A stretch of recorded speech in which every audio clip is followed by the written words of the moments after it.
Hey there, Heather, hello there, it's Jeff Cutter Diamond welcoming you to another Degrassi Time Stand Still project. This will be a little different because it's not me on camera talking about Time Stand Still in the Rick Murray situation. This is me talking on audio.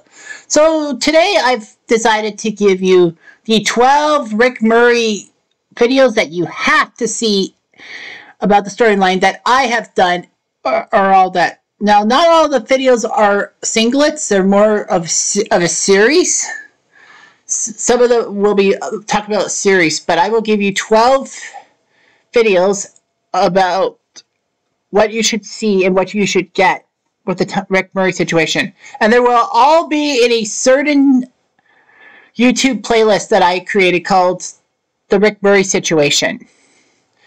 And, well, I'll give you a brief synopsis of the 12 that you really should see if you want to see what's happening. Alright, so video number 1, there are 7 C duels, or Cutter's Degrassi Unpopular Opinions for you to see. To talk about the Rick situation. And then we will have 2 actual videos, not named C duel, and 3 series to keep an eye on. Or whatever. Well, anyway, the first C duel is C duel number 183 about the 3 deleted scenes that should have been talked about. And the 3 deleted scenes in the Rick Murray situation, well, one happened in Mercy Street, and the one about Radich being talked to by Alex and Marco, who are student council heads, about letting Rick back in. And Radich basically says that Terry is at private school, I can't talk about our affairs. And they basically try to get him to fix the situation, but he doesn't. And I talk about another deleted scene about the fact that Radich punishes Spinner by forcing him to talk at 3:30 after school. And then he sends Rick home, and then Simpson snaps at Radich, and Radich snaps back saying, "This is not daycare. Making friends is not part of the curriculum," which means he missed the point. Well, that was in Time Stand Still Part 2. And also in Back in Black, Sean and Toby have a heart-to-heart about Rick's role-playing dice, and then basically Craig saying, "Why are we praising this hero? I know what happened about Jimmy being hurt." And Sean says, "Our guy died." So it's just to talk about that. And then is C duel number 39, which is, should we be sympathetic to Rick? I know that I've had like later ones, but this is when I decided to finally get onto the Rick bandwagon and say if we're sympathetic about him. Like, people talk about him and all that. And the key points of should we sympathize with Rick and should we not sympathize? I basically go into detail why we should be sympathetic because of him being bullied. However, we can't be sympathetic because he brought a gun to the school, and you just can't do that because that makes you the bad guy. And if he had not snapped and all that, he would have probably won out in the end. And then comes C duel number 101, why Rick didn't face charges. Basically, at the time, it was like people saying, how did Rick get away with everything? I just explained in detail that Rick couldn't face charges because he probably would have had a great defense team to claim Terry was brain damaged and she didn't know much about it. And, you know, the justice system at the time would have helped him out.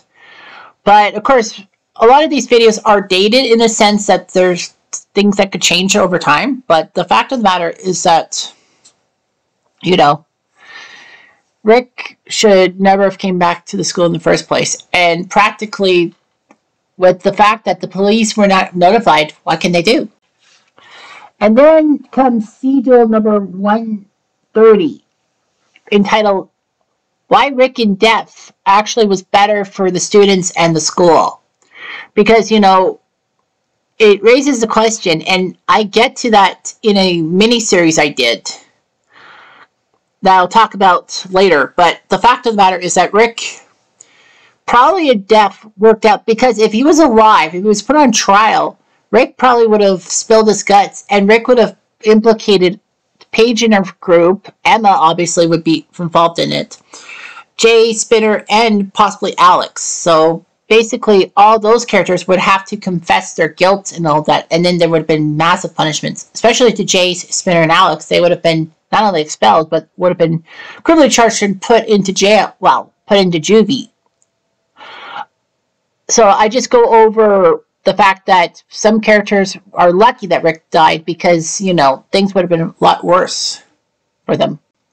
And then comes C Duel number 138. It's not the most recent one I've done about Radich's role and how, you know, we should be more sympathetic because, I mean, Radich had his hands tied in a sense.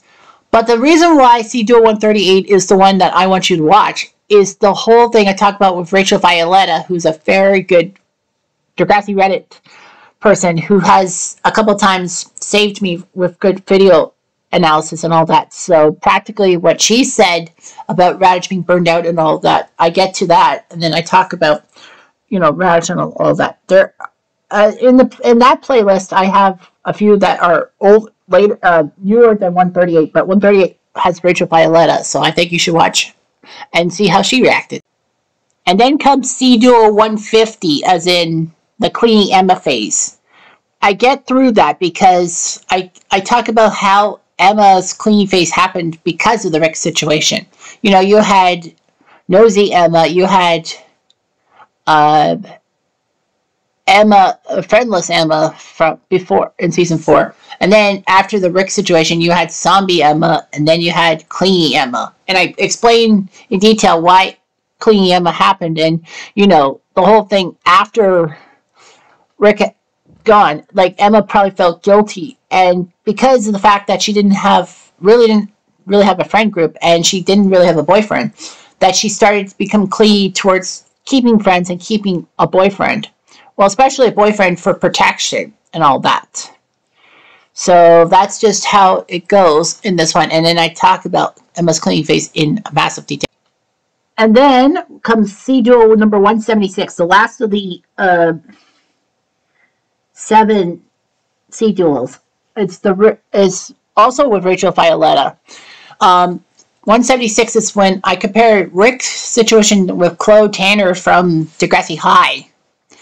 Of course, Chloe Tanner in Degrassi High was the guy who decided to take a gun after being spurned by Caitlin too many times and then kill himself in the boys' washroom, and Snake has to see his dead body and all that. And then a lot of people said that Chloe did this at school to make everyone feel bad about themselves. And then I compared it to Rick's situation, like, you know, taking a gun to the school and being spurned by a girl that he really thought was the one. So I go through that, I do the comparison, and then Rachel Violetta makes some fascinating points, and I talk about that. And then you're going to get to the 2 videos I want to do that aren't part of a series and aren't C Duels. So the first one is the 5 things each character did. Now, I did this in 2019. You'll see in the playlist I share about in 2019 about the 5 things each person does. So yeah, I did 2019 version, but then I did a 2023 version just last year, and I put it all in one video because I figured might as well just put it all in one video. But the 5 things each character should or should not do. For certain characters, obviously, I did 2 things that they should have done, 2 that they should not have done, and then a 5th one is like, should they or should they have not done. So I go through Radich, Spitter, Jay, Alex, Emma, the student body, Rick himself, Jimmy even. It's a lot of fun, and you'll see some points. And then you get another video, is my 2022 Degrassi take for 1 hour. For more than an hour, I talk about the Rick Murray storyline in full, and like talk about each character, the big magic moments and all that changed the storyline and all that. I can't remember if I went back into season 3, but the fact of the matter is that, you know, that's just the way it goes, and that, you know, you got to watch this video because it's important and all that to hear me. If you want to hear me ramble for more than an hour on the whole Rick situation, and this is up 2022, then go right ahead. I mean, you don't have to watch it all at once. You can listen to it every so often. But, like, I give you my thoughts about it, and no one else really inspired it. All right, and to finish off, I'm going to talk about 3 series that I really want you to look after. The first series is called Degrassi Reshaping Rick Murray's Timeline, in which I go through a 5-part series about reshaping the episodes after Time Stands Still. And yes, I do add myself in as a character. Kind of controversial, but you'll understand. But anyway, yeah, we talk about how Emma felt guilty about things. I shake things up with, spoiler alert, Sean dies, not Rick. Sean's the one who's dead, not Rick. Jimmy is paralyzed still, but yeah, Rick is the one who ends up dead, alive, and then Rick has to face a trial, and then each character goes through the stages of thinking, well, what's going to happen in the trial? I basically go through, like, Emma's guilt, my hatred of Radish, Snake taking accountability, Radish being put on the stand, and, of course, Rick saying all the stuff about Spinner and Jay, and basically getting Spinner and Jay in deep trouble. So that's just a massive preview.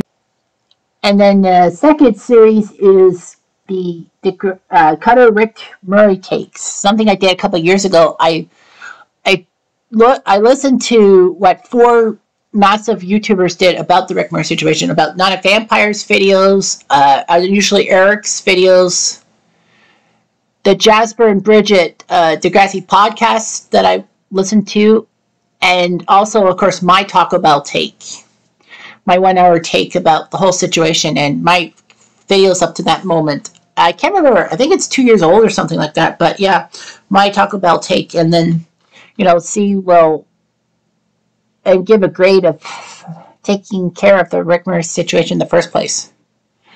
It should be fun. And lastly is the top 12 character aftermaths poll. The poll of the top 12 character aftermaths, as Reddit said, like, which character had the biggest aftermath? I know Emma was not number 1, and that's an unpopular opinion that I have, is Emma, had the biggest aftermath of any character. Fight me on it.